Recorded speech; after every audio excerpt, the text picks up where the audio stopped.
hoş geldiniz. Bugün çok özel bir konuyu da konuşacağız gerçekten. Yakın gelecekte, yakın geçmişte olanlarla ilgili çok, enteresan, gelişmeler var. Yapay zeka dünyasının insanlar üzerindeki etkileriyle alakalı, özellikle psikiyatrik etkileriyle alakalı diyebilirim. Çok değişik şeyler oluyor şu son dönemlerde. Bununla ilgili çok özel biriyle görüşeceğiz. Şengül Hablevintoğlu ile birlikteyiz. Şimdi onu yanıma hemen alıyorum. Hoş geldiniz Şengül Hanım. Teşekkür ederim, hoş bulduk. Şimdi siz Eee dediniz ya, konunun uzmanı, psikiyatrinin uzmanı değilim. Hemen onu söyleyelim Timur Bey. Yok tabii ki ama burada, uzmanlık, hani, yas özelinde bir şey konuşacağız. Siz orada bayağı bir çalışmanız var, kitabınız var. Dolayısıyla, bence, önemli bir detay çünkü ilk zaten sosyal medyada bununla ilgili yazışmıştık sizinle de. Evet, Yasla alakalı bir konu. İşte, ölmüş birinin Jimmy Acosta diye bir çok önemli Amerikalı, gazetecinin, onun bir, chat bot'uyla, böyle, sanal bir, hâliyle röportajı vardı. Babasının hazırladığı bir yapay zekalı ve, sonradan yaratılmış bir şey. Ölmüş bir genç, okul saldırılarında ölen bir gencin, tekrar canlandırılması gibi bir şeydi.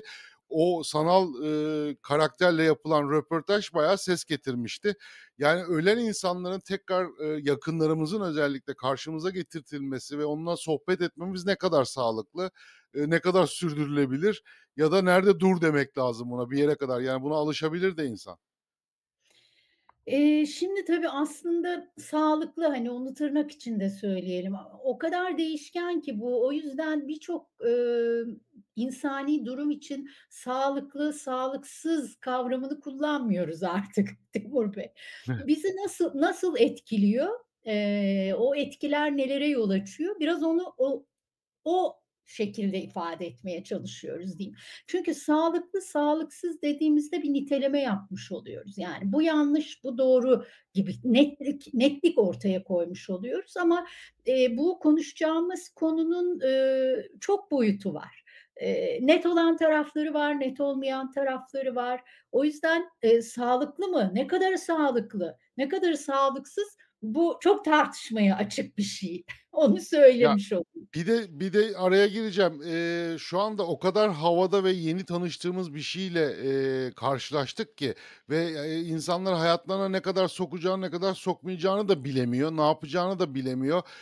Bu konuda regülasyonlar da netleşmediği için, yani sınırlar da çizilmediği için, çok başıboş da bir durum var. Bundan çok, nemalanmak isteyen, para kazanmak O isteyen şimdi, çakallar da var. eee, Sıkıntılı bir konu gerçekten. sizi, ben böyle biraz sabırsız bir konuk olabiliyorum bazen. Hiç önemli değil. Kesersem özür dilerim. Şimdi dediniz ya, hani, ne kadar alacağız, yaşantımızın içine, ne kadar almayacağız. Aslında o biraz bizim kontrolümüz dışında oluyor galiba. Ben, teknolojiyi bir kullanıcıyım ve uzaktan izliyorum. Yetişebildiğim yerlerde içindeyim. Gayet sıradan bir kullanıcıyım ama, istesem de istemesem de bazen hayatımın içinde buluveriyorum. Yas olunca, konu birini kaybetmek olunca da, sanıyorum, yaz teknolojileri adı altında, hatta yaz teknoloji endüstrisine doğru, yol alıyor. Muazzam bir hız var orada. Ve, siz bana dediniz ki, hani, biz, bu, kayda geçmeden önce, "Ay, bu terapist olur mu yani bu teknolojiler bir terapist yaratır mı, çıkarır mı buradan?" Eee, O noktaya geldik. İstesek de istemesek de ne kadar, yaşamımızın içinde olacak sorusunun, muhatabı galiba biz değiliz yani. Orada biz biraz konu dışı kalıyoruz.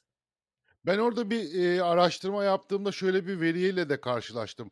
Aslında, mesela psikiyatristlerin, psikologların, yapay zekâyı çok iyi öğrenmeleri, hazmetmeleri, işte, dijital okuryazarlıklarını yüksek seviyeye getirmeleri onların mesleki gelecekleri açısından çok önemli olacağı sonucu çıkmış.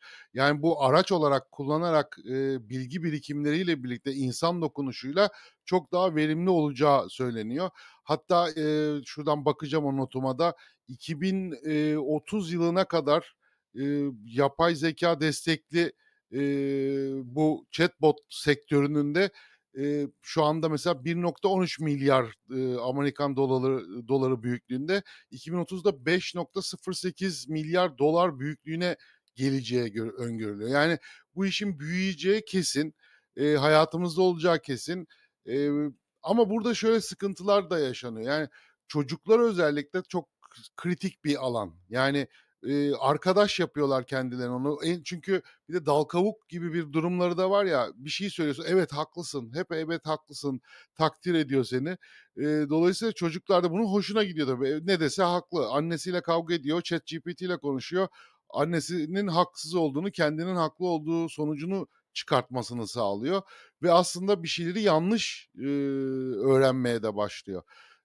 Bunlar tehlikeli. Bir de, işte, bu yas konusu da vardı. Ya, şimdi, hani, Amerika'da ölüyor bir yakının, yakıyorlar, küllerini veriyorlar. Şimdi yanına bir de USB stick mi verecekler? Hani, bu da senin sanal, baban. Bununla istediğin zaman görüşürsüne mi gelecek bu iş? Yani ticari tarafa geldiğimizde bunları da mı göreceğiz? Ve hepsi olabilir, ya da hiç ummadığımız şeyler olabilir ama ben özellikle şunu söyleyerek, girsem, yas mevzusuna diye düşündüm sizi dinlerken. Bir kere şöyle bir alan çıktı, onu söyleyeyim, öyle geçeyim.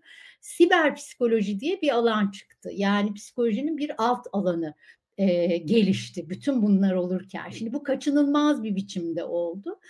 Dolayısıyla, bu yeni bir şey.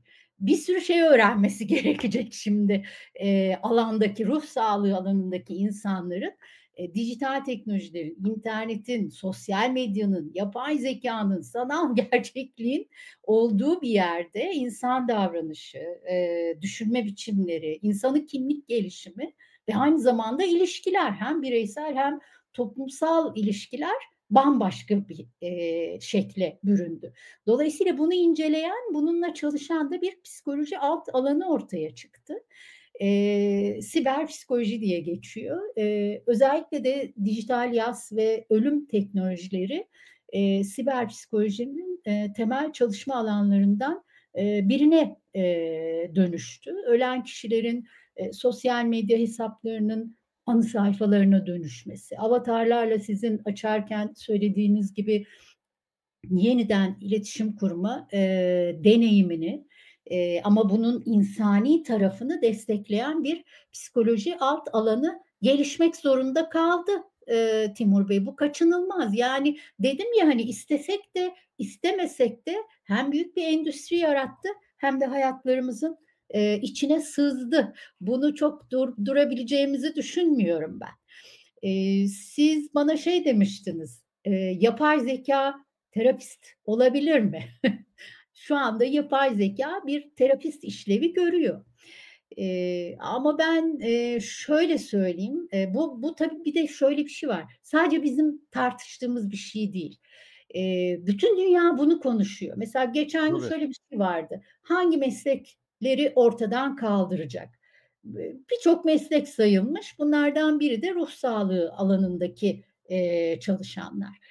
Ama ben buna çok inanmıyorum, onu söyleyeyim. Hem bu kişisel olarak, kişisel görüşüm olarak söyleyeyim hem de yaptığım okumalar, rastladığım kaynaklar da, bunu söylüyor. Özellikle yas bağlamında. Şimdi oraya gelecek olursam, yas bağlamında yapay zekânın ben bir terapist olabileceğini, düşünmüyorum.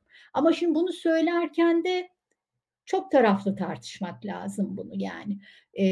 Açmak gerekiyor. Neden olur, neden olmazı, anlatmak gerekiyor. Terapi deniyor genel anlamda ama danışmanlık denebilir, koçluk, mentorluk olarak geçiyor. Ruh sağlığı alanında, pek çok alt başlık var. Terapi için terapötik ilişki kuruyor uzman olan kişi, buna ihtiyaç duyanlarla. Eee, Böyle bir uzmanın yerine geçer mi? Bir yere kadar geçebilir. Çünkü şöyle bir şey var burada, terapinin özünde, olan şey bilgi, bir bilgiyi aktarmak değil, bir alışveriş yapmak.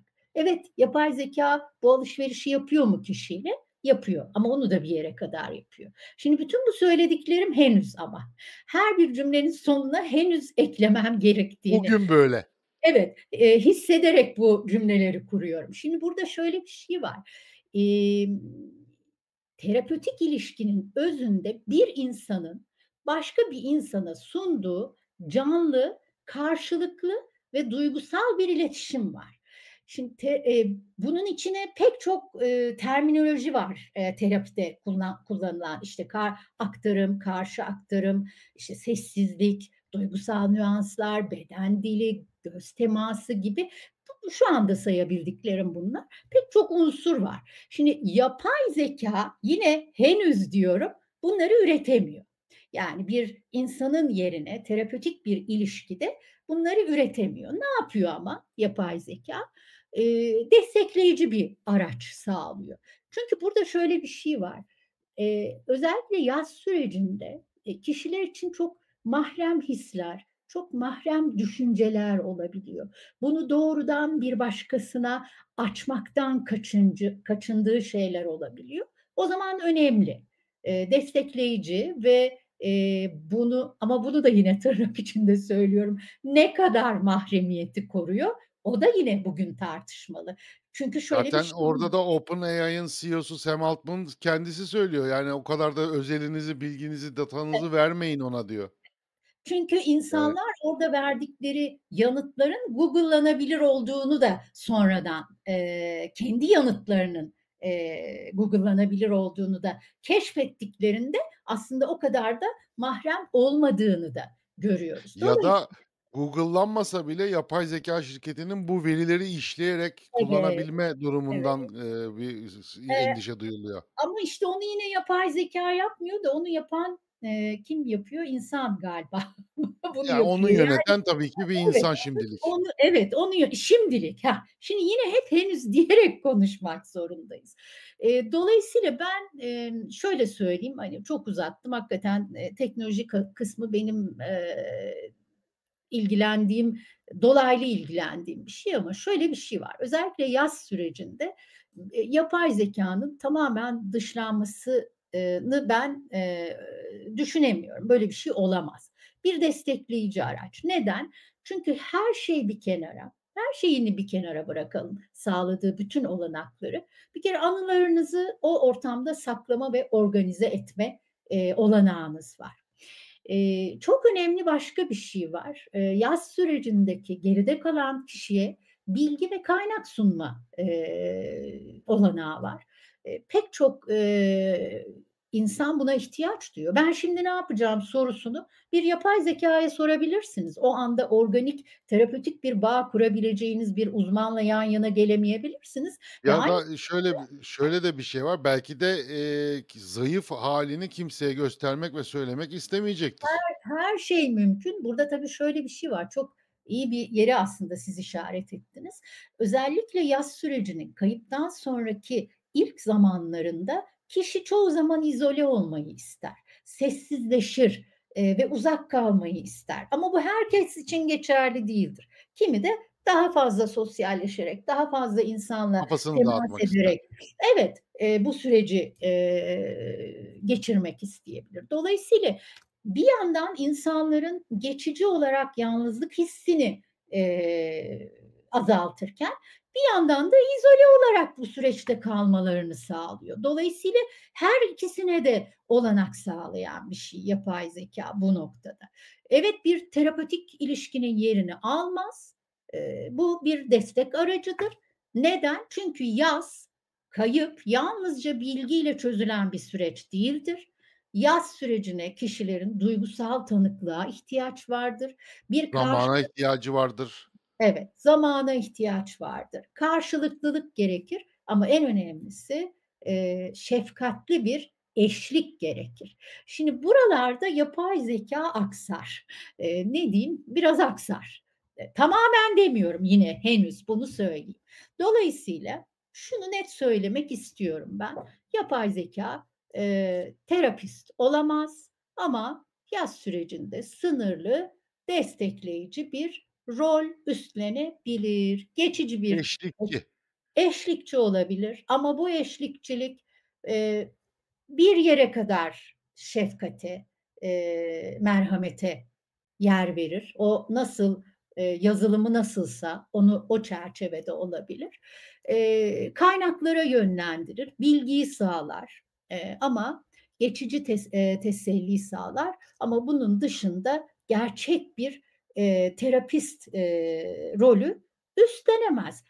Ama şunu da yine söyleyeyim, eee, yaz teknolojisinin ve endüstrisinin hızla yükselişini izliyoruz biz. Burada bir Çok büyük bir şey yok. potansiyel var orada şu anda. Muazzam bir potansiyel var. Çünkü Timur Bey bundan 5 yıl önce ben şimdi sizinle konuşmadan ara ara yine önüme düşüyor öyle makaleler ama özellikle oturup çalıştım biraz. İnanılmaz bir araştırma patlaması var bu konuda. Tabii, Ni üniversitelerde çok ciddi tezler muazzam. hazırlanıyor. Evet. Ya, münferit çok sayıda araştırma yapılmış ve, artık nitel çalışmalara da geçilmiş. Yani nedir? Sözlü, çalışmalar. Küçük, odak grup çalışmalarına geçilmiş. İşte Dolayısıyla kemiğe büründürülmeye başlamış yani. olarak öyle bir şey var. Şimdi burada ben şöyle bir şey söylüyorum, bütün bunları gördüğümde aklımdan şu geçti açıkçası. Şimdi biz, emm, şunu net söyleyebiliriz. Yaz teknolojisi ve ardından gelişmeye başlayan yaz endüstrisi sürecin hem kapsamını hem işleyişini hem de bireyin hatırlamasını ve anmasını değiştiriyor. Bu inanılmaz bir şey. Hatta bir şey daha yapıyor. Ölümü, ölümlülüğün kendisini değiştiriyor. Hem ölen kişi hem geride kalanlar için, fiziksel ve sanal alanlar arasında hibrit bir yapı oluşturuyor Timur Bey. Köprü oluşturuyor gibi. Evet, bir köprü oluşturuyor, hibrit bir şey var, hibrit bir bağ kuruluyor. Bu çok önemli. Teknoloji yası hibrit bir sürece dönüştürdü. Evet, sanal bir, bağ bu ama nasıl diyeyim, eskiden şöyle derdik, nesnel bir şeyi ya da fiziki bir şeyi açıklarken elle tutulur, gözle görülür. Şimdi bu hibrit süreç gözle görülür, temas kurulabilir ama fiziksel temas kurabildiğimiz bir şey değil. İletişim de kuruyoruz. Böyle bir süreç oldu. Yeni bir iletişim var. Geleneksel cenaze törenleri bile değişti. Geleneksel mezar yerleri bile değişti. Şimdi böyle QR kodları koyarak, oraya yüklenen ne varsa oraya ulaşıp dijital olarak kişiler mezar taşında görsel olarak o kişinin CV'sine, ne yaptığına, görsellerine bile, erişebiliyorlar. Yani sadece kayıptan sonraki yas süreci değil, hani ölümün kendisi, ölümlülük de bir değişim geçiriyor. Ya, ölen için pek bir şey değişen yok da kalanlara biraz değişim oluyor tabii bu. Evet Eee, ama tabii, orada belki mezarlıklara hologramlar da gelir artık belki. evet, Vurt evet. diye belirir. Evet, Ya, işte, evet. mesela bunlar ne kadar sağlıklı? İşte, mesela o Şimdi avatarın şöyle, yaratılması, bir röportaj yapılması, hani, acıyı çok canlı tutmaz mı bu? onlara değineceğim şimdi ama bunun bir adı var, bütün bu saydıklarımızın. Hatta hologramla kişilerin kendi cenaze törenlerine katılmaları sağlanıyor. Şimdi bir kere yarattığı şeyler çok boyutlu. İşte etik boyut var, kişisel boyut var, toplumsal boyutu var ve kültürel boyutu var. Buna şöyle bir isim vermişler. Ölümün Rönesansı olarak bu dönemi tanımlıyorlar. Bu önemli bir şey bence. Eee Belki de, bizi ne diyeyim, hayatta tutacak bir şey ama dediğim gibi tartışmalı. Eee, Kimileri buna müthiş karşılar. Sizin söylediğiniz gibi, hani, ne kadar sağlıklı ya da bizi ne kadar ve nerelerde etkiliyor, onun derdine düşen bir kesim var, bunu araştırıyor. Kimisi de topyekün karşı, Ya, bu orada gelişme. tabii her insan farklı. Bazısı bunu kabullenmekte çok zorlanmıyor ve bir şekilde hayatın gerçeği diyor ama bazısı var, hakikaten kabullenemiyor ya da tek tutunduğu dal oyken yok olduğu için kendini çok kötü hissediyor. Ve ondan, keşke olsa da devam etsem, sohbetime, dertleşsem diye bakıyor. Şimdi buradaki o insandan insana değişen bir şey olduğu için bunun standardı belirlenemez zaten. Hani, ne kadar yas tutmalısın diye bir Öyle bir standart şey süre yok yok. neticede. Öyle bir şey yok. Kimisi 6 ay, kimisi bir Tabii. yıl, belki birisi 3 haftada bu şeyi atlatabilir. Şimdi atlatma demiyoruz, bir ömür boyu değişerek devam eden bir şeyden bahsediyoruz. Şimdi bu dedik ya, bir taraf tamamen karşı, bir taraf bunun etkilerini bir araştıralım, bakalım neler oluyor ya ortaya koyalım derken bir kesim daha var. Onlar da şöyle söylüyorlar. İnsan bu diyorlar. O kadar, dayanıklı ve direnme kapasitesi yüksek bir varlık ki buna da uyum sağlayacaktır. Bu teknolojiden yararlanacaktır da. Olumlu olumsuz taraflarını, değerlendirerek uyum sağlayacaktır. İnsan buna uyumlanır diyen bir taraf da var Timur Bey. Şimdi bu, Ya, tam eee burada bir örnek vereceğim. Şimdi bazı şeyler de aslında, bana çok tuhaf ve dengesiz de geliyor. Mesela şimdi biz ilk başta şeye başladık, internetle tanıştık 95-96 yıllarında, 97'lerde. İşte, ev interneti, artık hepimizin evinde internet vardı, kişisel bilgisayarlarımız vardı. Eee, ilk orada kopuş başladı. İşte, eşin salondayken sen Mırç'ta ya da bir ICQ diye platformlar vardı, sohbet etmeye başladı.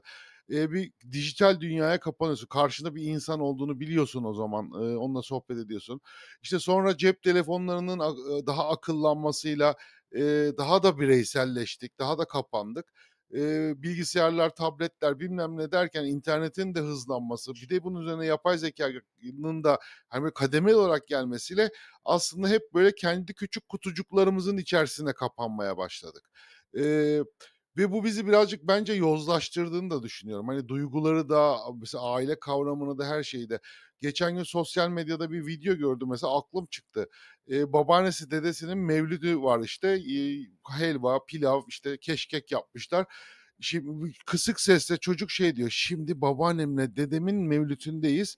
Tadım yapacağız bugün verilen yemeklerle." diyor. Yani, ve tadına bakıyor, yok tuzsuz olmuş. Ah, en sevdiğim helva. Helva dediği dedesinin, babaannesinin helvasını yiyip çok güzel olmuş, tereyağı bol bilmem ne. Şimdi bunlar böyle gördükçe ben, daha çok endişeleniyorum. Şu çocukların ölümle ilgili bile olayları artık daha da basitleştirdiğini, hani, annesi babası önce öldü ne yapalım falana dönecek böyle giderse. Çünkü babaanne dede hadi biraz daha, uzağı olabilir ama onların ölümünden hiç etkilenmemiş, tadım yaparak video çekiyor. Yani, burada bir yozlaşma çok tuhaf boyutlara gelmedi mi sizce de? Şimdi, hani, doğrudan aslında çocukları, etkileyecek tabii bu. Bu kaçınılmaz bir şey. Yaşamın her alanını etkilediği gibi, kayıp sonrasını da etkileyecek, Timur Bey. Bu kaçınılmaz ama şöyle bir tarafı da var. Galiba, bu araçları nasıl kullanacağımıza dair muazzam bir boşluk var. Şimdi onun hepimiz farkındayız. Dijital araçlar kayıp sonrası yaz sürecinde nasıl kullanılır? Çocuklar nasıl kullanacak bunu? Yetişkinler nasıl kullanacak? Bunlara dair müthiş boşluklar var. Her zaman olduğu gibi. Ve sadece bizde değil, bütün dünyada var. Şimdi dijital araçlar çocuklara duygularını ifade et ve paylaşma imkânı da sunabilir. Sizin dediğiniz gibi duyarsızlaşma, bir kaybın ardından ya da bir anma sırasında neler yapılacağına dair, eee, bilgi eksikliğine ya da yozlaşmaya da yol açabilir. Aynı zamanda bir, olumsuz tarafı daha var. Bu dijital araçlar özellikle, avatarlarla kurulan chatbot'lar aracılığıyla, giden kişilerin chatbot'ları aracılığıyla, kurulan iletişimlerde şöyle bir risk var, özellikle gençler ve çocuklar açısından. Ölümün geri dönülmezliğini bulanıklaştırma riski var. Dolayısıyla bu bir ayrışmayı, Çok eee tehlikeli bir şey bu. Evet, yani tutunmaya yol açıyor. O gidenin gittiği gerçekliğini, kavrayamamasına yol açıyor gençlerin ve çocukların. Ayrılığı geciktiriyor. Kimlik gelişimini olumsuz etkileme, riski var. Ama aynı zamanda yararları da var. Şimdi gerçeklik algısının bozulması, çocuklar açısından riskli. Gelişimsel olarak çocuklar ölümün, geri döndürülemezliğini özellikle belirli yaş gruplarında zaten anlamakta zorlanıyorlar, Timur Bey. Yani okul öncesi dönemde, 6 yaş öncesi, hatta, 6 yaştan, sonra da bir süre, ölümün geri döndürülemezliğini algılamakta zorlanıyorlar. Şimdi ölü birinin dijital avatarlarla yaşatılması bu kavrayışı tamamen ortadan kaldıracak hâle getirebilir. Sanki giden geri alınabilirmiş gibi düşünüyorlar. Çünkü zaten küçük çocuklar niye gitti? İşte git geri getir, toprağın altından çıkar gibi tepkiler verebiliyorlar. Dolayısıyla bu ölen kişiyi yapay biçimde var etmeye çalışmak çocuğun kayıp gerçeğini anlamayarak kabullenmesini engelleyecektir.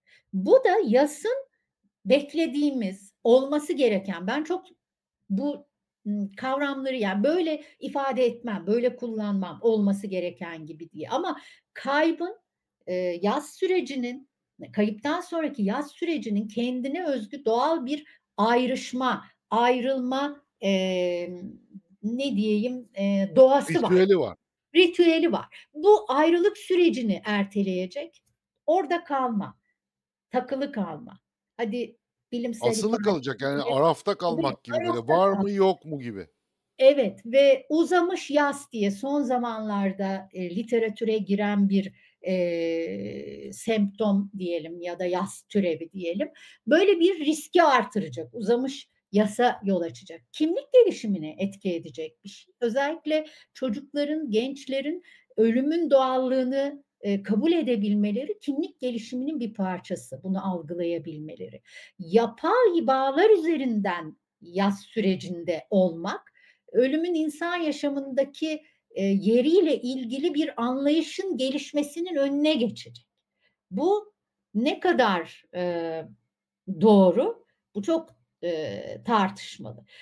Uzun vadede psikososyal gelişimi etkileyecek bir şey bu. Bir de çok daha vahimi dijital avatarlar ya da işte bu tür yaz uygulamalarına sürekli başvurmak bir çocuğun kendi baş etme mekanizmalarını, kayıpla baş etme mekanizmalarını geliştirmesini engelleyecek. Yasla yüzleşmek yerine dijital teselliye bağımlı hale gelmesine yol açacak. Bu yetişkinler için de geçerli. Bunlar önemli riskler, özellikle gençler ve çocuklar açısından. Ben bunun altını özellikle çizmek istiyorum. Bir, ölümün geri döndürülemezliğini bulanıklaştırma, ayrışmayı geciktirme ve dijital tesellilere bağımlı hale gelme çocuklar ve gençler açısından Timur Bey büyük risk. Ben bunu özellikle söylemek istiyorum.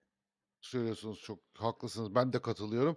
Ya, ilerleyen dönemde belki beynimiz kopyalanacak, klonlanacak ve sen öleceksin fiziksel olarak belki ama beynin ve o düşünce yapın devam ettirilebilir hale gelecek. Çok tuhaf bir gelecek bizi bekliyor bence. Buna Ne dair olacağını hiç kimse bilemez. bu çok umulmadık bir şey değil. Buna dair böyle bir yerlerde bir makale gözüme ilişti ama onu ben sizinle Var, var öyle haber. Ben de onun bir için araya söyledim zaten gelmeden yani. önce baktım ama nerede okuduğumu bulamadım. Bunun bu çalışmaların sonlara doğru geldiği, başvuran kişiler özellikle terminal dönem hastalar için bu çalışmanın yapıldığı, artık ölmeye yakın kişilerin hafızasının kopyalanarak geride kalanların iletişim kurabilecekleri botlara artık onlar nasıl bot ne kadar doğru bir tanım Eskiden bilemiyorum. oyuncak var, Tamagotchi diye, böyle, onun içinde yemeğini verirdin, onu yaşatmaya çalışırdın. Şimdi onun kendi düşün, babamı yanımda gezdiriyorum diyorsun. Sohbet ediyorsun istediğin zaman onunla falan, böyle. Bir tuhaf bir şey ve, hani, gerçekten onun beyni klonlanmış ve onun düşünce yapısı öğretilmiş bir beyin size, yapay bir beyin, cevap veriyor. Gerçekten, gıpgri bir, sisli bir gelecek bizi bekliyor bu alanda. Bir taraftan heyecan verici, merak Ben de uyandırıcı. heyecan duyuyorum ben Aynen. Bir ama taraftan da da çok eh, endişe veriyor. Ya, bununla ilgili kesinlikle bu, etik taraf oturtulmak zorunda. İşte, otoritelerin bununla ilgili bir, kurgu yapması gerekiyor. Başıboşluğu çok tehlikeli bir alan çünkü. Yani, bir şey de, hani, Coşkun Aral benim ustamın bir lafı vardır, hani, böyle, "Kin, nefretle büyütülen nesiller, gelecekte potansiyel senin düşmanın olarak yetiştiriliyor." diyor. Mesela şu an Gazze'de olanlar. Oradaki Gazze'li gençler, çocuklar şu anda müthiş bir nefretle büyüyor. Nefret gençliği geliyor ve, ileride büyüdüklerinde bunun acısını çıkartmak isteyecekler. Yani o yükleniyor. Şimdi, bu beyinlere bu kadar kurcalandığında, sağlıksız hâle getirildiğinde düşünsenize sizi yönlendiren, manipüle edebilen, gaza getiren, ve, işte, yanlış şeyler yapmanızı sağlayan olaylar da yaşanacak ki yaşanıyor. Amerika'da bir çocuğun intiharına da sebep oldu. Hatta New Jersey'li bir yaşlı amcayı da, flört chatbot'u New York'a davet edip Hudson Nehri'ne atlamasını sağlamış. Yeni bir vaka o da mesela. Yani, böyle, bu manipülasyon tarafı çok tehlikeli. Jeffrey Hunton bu yapay zekânın babası dediğimiz, adam, Nobel ödüllü biliyorsunuz Jeffrey Hunton'ı. Ya, insan kendinden daha akıllı bir, şeyi nasıl yönetebilecek? En büyük tehlike bu diye söylemişti. Bu iş büyüdükçe, yani, bizden akıllı bir şeyi yönetmek ve ona emir vermek, yönlendirmek çok daha zor olacak. İşte, bunun standartları nasıl sağlanacak merakla, takip ediyorum, yani, bir gazeteci olarak. Şimdi bu aslında yapacağımız her tahmin sanki biraz yapay zekâya dair, hani, net işaretleri olsa da bazı şeylerin biraz da komplo teorisine giriyor. Çok da yorum da yapamıyorum. Ben açıkçası kişisel olarak, "A, bu böyle olur." diyemiyorum ama Ben Türkiye. örnekler üzerinden söylüyorum. Hani, onun üzerinden öngörüler söylüyorum. Mesela şey de olabilir, hani, anne babanı kaybettiğin bir yakınını şu anda Titanic filminde oynatabiliyorsun mesela. Bayağı başrolde senin baban oynuyor. İşte, ya da annen, Titanic'te öne çıkmış, böyle, ellerini açıyor. Yani, çok tuhaf tuhaf şeyler de yapabilir hâldesin ve, onun oynadığı bir sinema filmi. Bütün başrolü senin, annen oynuyor mesela baştan sona. Onu seyrediyorsun. Bunları da yapabiliyorsun. Yani, dediğim gibi, birazcık zamana ihtiyaç var ama, hani, bu çok hızlı gelişiyor her şey. Asıl yapay genel zeka dediğimiz düşünebilen, insana en yakın hatta daha iyi olduğu söylenen o genel yapay zeka geldiğinde, AGI geldiğinde işler iyice daha karışacak. Çünkü karşında seninle gerçekten tartışabilen senin gibi biri olacak. Düşünsene yani bunlarla YAS'la ilgili şey veriyorsun, bir destek almak istiyorsun. O sana diyor ki, "Ya boş ver." diyor mesela. Böyle bir şey seni yanlış yönlendirebilir. Şimdi Kötü bir de birbirlerine 2 yapay zekâ konuşturduğunda birbirlerine kötülük de yapmaya başladıkları görülmüş yapılan testlerde. Yani bayağı, değişik şeyler oluyor. Kapatmak istediğinde kendini kopyalamaya çalışanını yakaladılar. Hani, böyle değişik şeyler oluyor arka planda. Yakın takipçisiyiz. Sizin de anlattıklarınız çok daha tabii yere basıyor ayakları ve, eee, gerçekle bugündeki durumu çok güzel kıyasladınız. Çok teşekkür ediyorum. Şimdi, ben teşekkür ederim. Burada tabii şöyle bir şey var. Burada tahmin yürütsek de kötüye kullanımın önüne geçmek için belirli bağlayıcı şeylerin olması lazım Timur Bey. Yani sadece yas alanında değil ki yapay zekânın yaşamın girdiği her alanında, kötüye kullanımı söz konusu. Şimdi bizim yas sürecinde beklediğimiz bir şey var.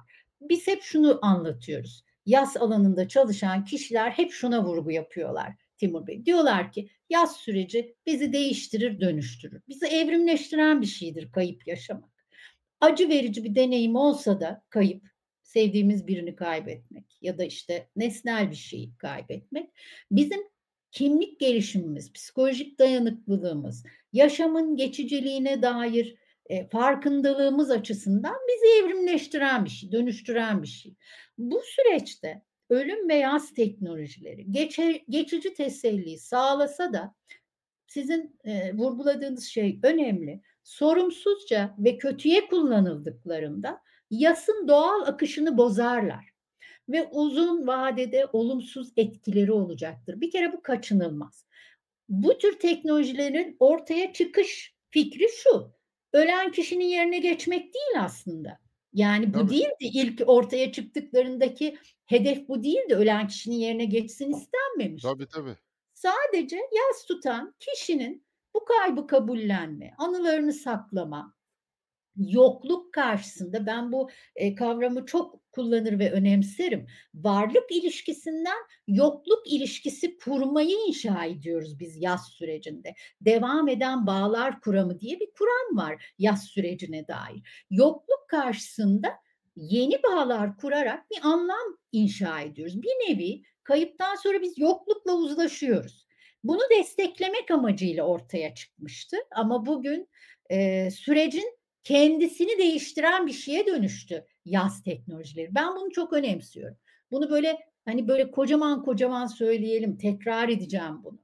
Bireyi desteklemek yerine, yoklukla uzlaşma süreci olan yaz sürecini desteklemek yerine bu süreçte, bireyi desteklemek yerine bugün gelinen noktada bütün yaz teknolojilerinin hemen hemen sürecin kendisini değiştirmeye başladıklarını görüyoruz biz. Asıl tehlike burada. Hani bunun sınırları, etik ne olmalı? Yaz sürecini değiştiren bir etkisi olmamalı bu teknolojilerin Timur Bey. Yoldan çıkartmamalı yani. Evet. O zaman etik, ihlaller başlıyor. Bize söylenen amacı yokluk ve varlık arasındaki boşluğu kapamak, bu boşluğu devam eden bağlarla kapatmak idi. Bizim teselli arayışımıza destek olmaktı. Ortaya çıkış amacı buydu. Yani acısını hafifletsin. Yas tutan kişiyi bir, inkâr döngüsüne, hapsetsin. Böyle bir şey olmasını istemedik yani. Ve öyle de Tabii. çıkmadı ortaya diye düşünüyorum. Dolayısıyla burada, zarar verdiği şey o devam eden bağları kurmasına zarar veriyor kişinin. Bu çok önemli. Karmaşık hâle getiriyor. Yaz süreci karmaşıklaştığında ciddi psikolojik, ne diyeyim, sonuçları var. Yan Eee, etkileri olacaktır bunun, yani bulanıklaştığı Evet. zaman. Ciddi psikolojik etkileri var. Çünkü bunu da çok güzel açıklıyorlar. Hatta, bir sinir bilimci var Amerikalı. Bu yılın başında da kitap Türkçe'ye çevrilmiş olarak çıktı Türkiye'de. Yas Tutan Beyin, sonra da Yas Tutan Beden kitabını yayınladı bu nörobilimci. Mary Frances O'Connor diyor ki, bizim, yaz sürecinde diyor sevdiklerimizin öldüğü gerçeğini onların nörobiyolojik düzeyde beynimizde aslında hâlâ burada oldukları hissiyle biz uzlaştırıyoruz. Ölmeleri gerçeğiyle burada oldukları, kodunu uzlaştırmaya çalışıyoruz biz beynimizde. Bunu öğreniyoruz bu uzlaştırmayı diyor. Süreç böyle diyor. Yaz süreci böyle işliyor beynimiz açısından. Bu bir öğrenme süreci. Onların olmadıklarını öğrenme süreci diyor. Ama biz onların varlıklarını bu, sanal ne diyeyim, araçlarla deneyimlediğimiz Sürdürülebilir sürece, hâle getiriyoruz aslında.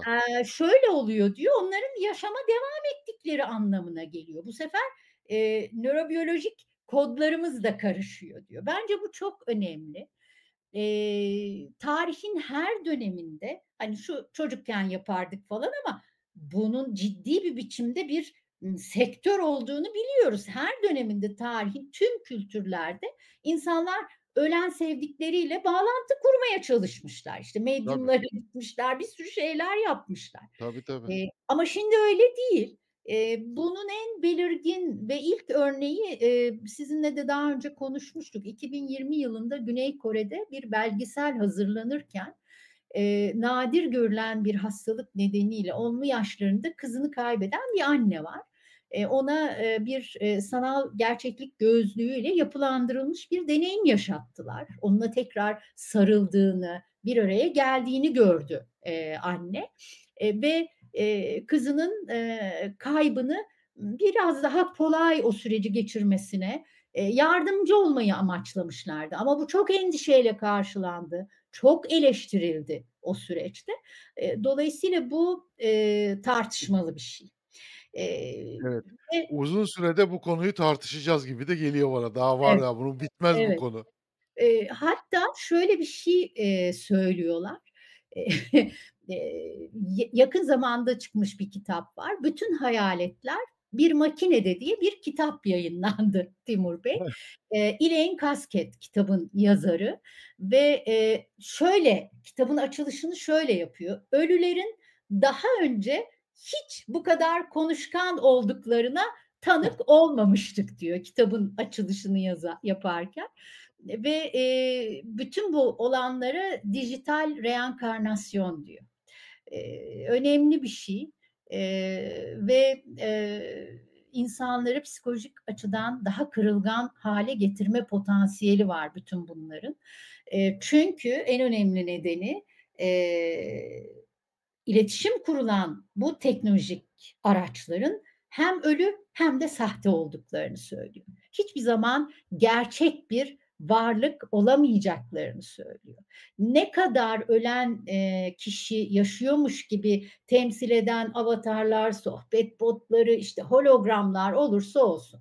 Bunların tamamına dijital reenkarnasyon diyor ama, bunlar sadece gerçek bir varlık değil, ölmüş birinin, dijital izlerinin montajıdır diyor. Ortaya çıkan şey canlı bir varlık değil Timur Bey dolayısıyla. Tabii. Sadece bir simülasyon. Dolayısıyla bütün bu araçlar ölü ve sahtedir diyor. Bence önemli. Ben çok beğendim kitabı. Henüz Türkçe'ye çevrilmedi. Epey karıştırdım sizinle konuşmadan önce.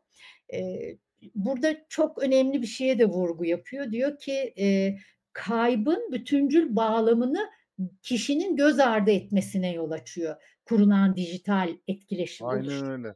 Onu dij söyledik zaten başta da, hani, Evet. bitiremiyorsun kafanda, yani, bir şekilde hâlâ olduğunu düşünüyorsun. İşte, bunu çocuklar ya da gençlerde Onlar hatta için şey diyor, çok büyük şey etki. bile diyebilir hatta, hani, çünkü, hani, anne baba olarak karışıyorsun ya çocuğa, "Ya, ölseler de şu kutuya koysam onlara istediğim zaman bağlantı kurarım, Şeye danışırım." dönüşebiliyor. Evet. Yani, o orada Yani veriyor. Zaten senin yanında durmak istemiyor belli bir yaşa geldikten sonra uzak duruyor. Sadece sen onun anahtarlığına takılı olsan yeterli olabilir yani. Yani her şeye dönüşebilecek bir şeyden söz ediyoruz ya da demin söylediğim gibi, hani, o kaybın, yas sürecinin bütüncül bağlamını dışarıda tutuyor ve seçili şeylere odaklandığı için sizi gerçekten tamamen, koparıyor. Şimdi bu insanın doğasına uygun bir şey değil. Hem Bir de bizim bunun demin de söyledim ya, standardı yok yani. Beni Yok. koparmıyordur da sizi kopartıyordur mesela. Yani onu nasıl ayarlayacaksın, İşte nasıl dengeleyeceksin? sınır Herkes sınırla farklı reaksiyon veriyor. sınırların olması gerekiyor. Şi Bunu Yapay önemsiyorum. zekâ geliştikçe bunu da anlayabilip analiz edebilecek mesela. Bu diyor, "Bu iyi yere doğru gitmiyor, yanlış tarafa gidiyor. Bunun söylediği laflar laf değil." diyecek belki. Onu doğru sekmeye, s a şey, kılavuzluk yapıp düzgün bir rotaya oturtabilir belki. Hani, faydalı tarafları da mutlaka olacaktır diye düşünüyorum. Çok teşekkür ediyorum Şengül Hanım. Harika bir sohbet oldu. Umarım Ben izleyenler de, teşekkür ederim. keyiflenmiş ve beslenmişlerdir bu sohbetten. Ben kendi adıma çok keyif aldım. Ara ara yapalım bu röportajları. Olabilir, neden olmasın? Ben, teşekkür ediyorum. Benim de, heyecanla okuduğum, öğrenmeye çalıştığım bir şeyle bir araya geldik. Sayenizde ben de yeni yayınlara bakma fırsatı buldum. Neden oldu bu yayın. Ben tabii bu bir yolculuk, yaz süreci, onu söyleyeyim. Teknoloji bu yolculuğa eşlik edebilir ama onun yerine geçemez. Bunun altını çok kalın çizmek isterim. Eee, Kesinlikle haklısınız. Çok ihtiyacımız var bu teknolojilere ama hem bireysel hem toplumsal düzeyde gerçekten ihtiyacımız olan şey, etik sınırları net biçimde belirlenmiş, insan onurunu hem geride kalan insanların hem giden insanların onurunu ve, yasın doğallığını gözeten bir dijital yas kültürü inşa edebilmek. Çünkü artık bunu konuşuyoruz farkındaysanız. Aynen öyle. Çok teşekkürler. Ben Görüşmek üzere o teşekkür zaman. ederim. Sağ Sağ olun. olun. Sağ olun.